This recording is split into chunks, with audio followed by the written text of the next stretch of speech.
אביה בן זקן היא הזוכה הגדולה של ערוץ האופנה לשנת 2017. איך היא הגיעה למעמד המכובד הזה כבר בגיל 13? הכל התחיל בבת המצווה שלה. הבוקר של בת המצווה שלה היה רגיל לחלוטין. אביה לא ידעה שחייה עומדים להשתנות לחלוטין. אביה, שעון כבר צלצל פעמיים, קומי! אביה, נסיכה, קומי, אני כבר יודע את המילים של השיר בעל פה.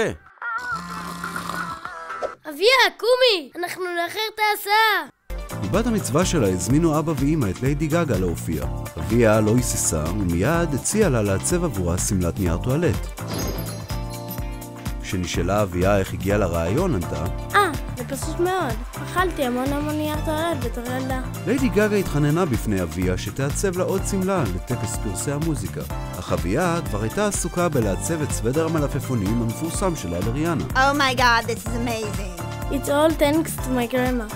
ביקשתי שניצל, היא שמה מלפפונים ירוקים ליד. ביקשתי קורנפלקס, היא שמה מלפפונים ירוקים ליד. האמת, שגם בגלידה היא הייתה שמה מלפפונים ירוקים. גלידה עם מלפפונים? זה די טעים האמת. אגב ריאנה, גם אני זמרת. באמת? I'm cover. This is weird. universe like here. בין לבין, אביה לא שכחה להיות כאחת האדם ולאכול ארוחת ערב עם בני משפחתה. אני יכולה לאכול פסטה ושניצל כל היום. אביה, אפשר לטעום מהשניצל? לא! לאביה תמיד הייתה רגישות לכל מה שקשור לאוכל, וכמו שאימא שלה תמיד אומרת, בגלגול הקודם היא בטוח הייתה ילדה סומלית רעבה.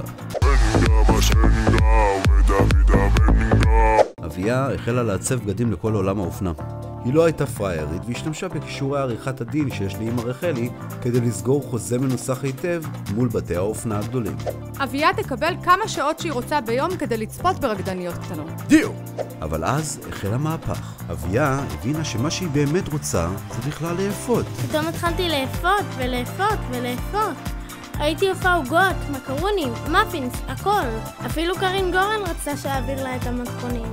אבל אז הגיע המשבר. אני לא ידעתי מה לעשות. מצד אחד אני אופה, ומצד שני אני מעצבת אופנה.